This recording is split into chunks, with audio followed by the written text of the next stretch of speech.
Hey everyone, Cindy Bettino, transformational healing, life coach, energy worker, happiness expert, and thank you for joining me for my weekly video blog, A Cup of Happiness. And today we're talking about sex, part 3. Have you gotten enough yet? Have you figured it out yet? It's a lot to figure out.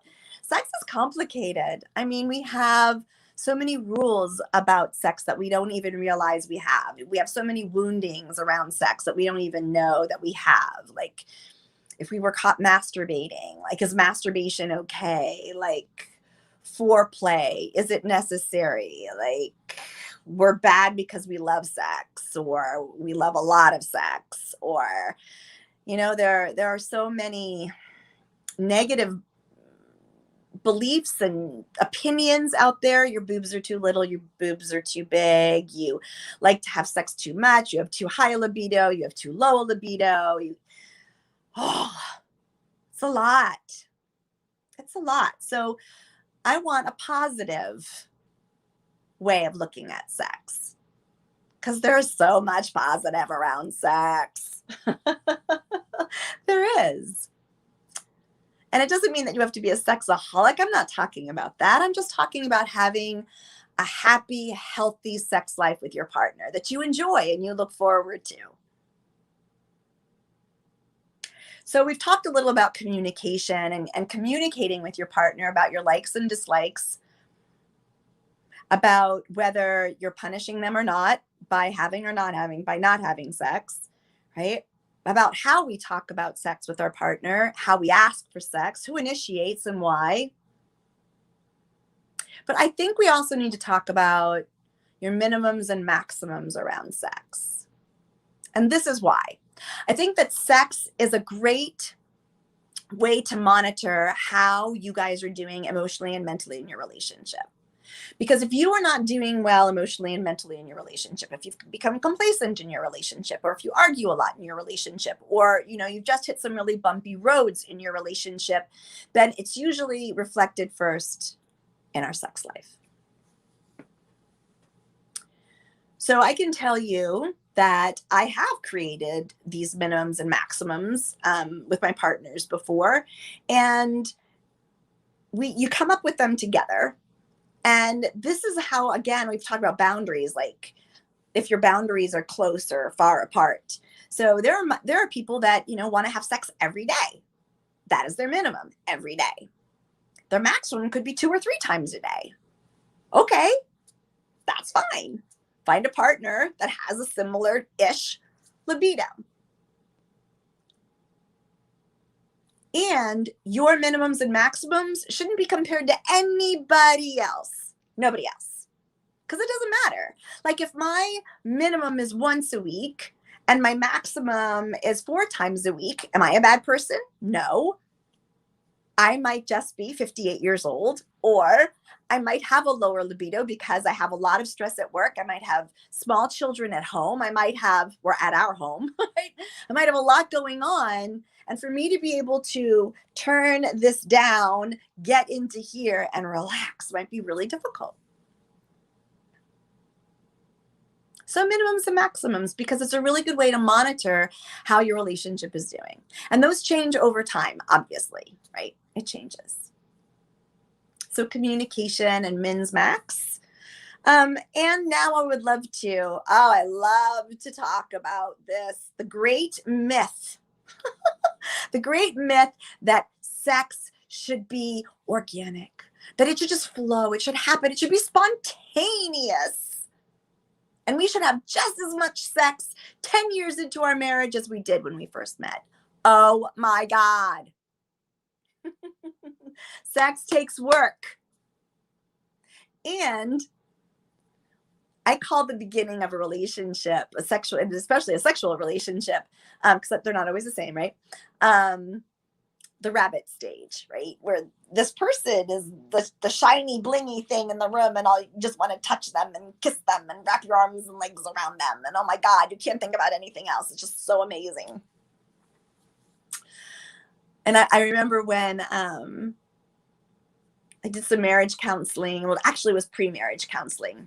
And the counselor was talking to me and my partner about sex and how it will look in a long-term relationship.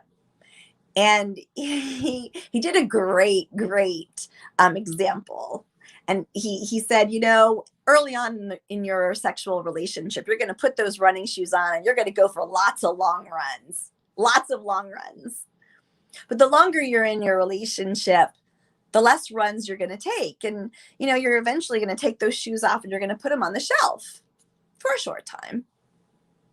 But what's really important in your sexual relationship is that you make certain that you create times where you take those shoes off the shelf and you go for a long run with your spouse. I just thought that was a great example, right? And what that means to me is sex takes work in relationship. It takes work, right? Especially when you have business, adulting, kids, house and mortgage, COVID-19, any kind of stressors. I mean, life happens. It takes work. And I don't know why we feel like it shouldn't take work, but it does. It takes work because life happens. We are human beings. So, what do we do? Well, we've talked about romance before. And if we want passion, we fuel it with romance.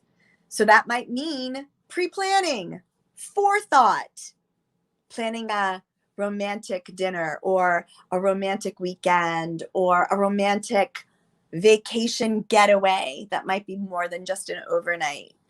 Creating a romantic moment.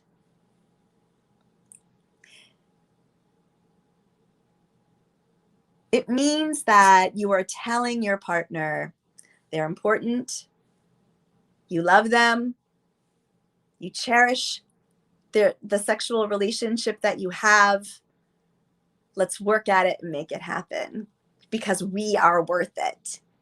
You are worth a yummy, happy, healthy sexual relationship, whatever that means for you as two unique individuals coming together to create your own unique relationship and sexual relationship.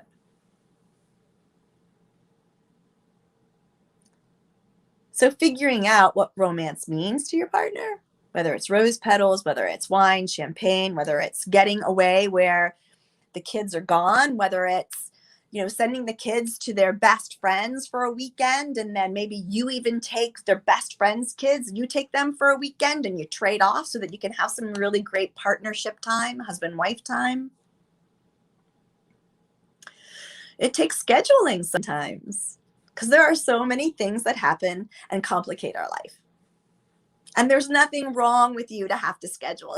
You're not bad, you're not horrible, you're not a loser. Your sexual relationship and your marriage are not on the rocks. It just means that you are making your sexual relationship a priority. And why wouldn't you? Why not?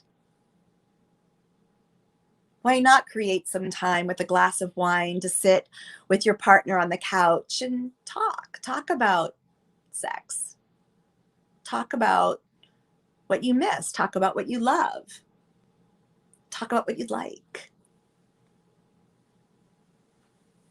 Why not? So, having a happy, healthy sexual relationship, a yummy, yummy sexual relationship takes work.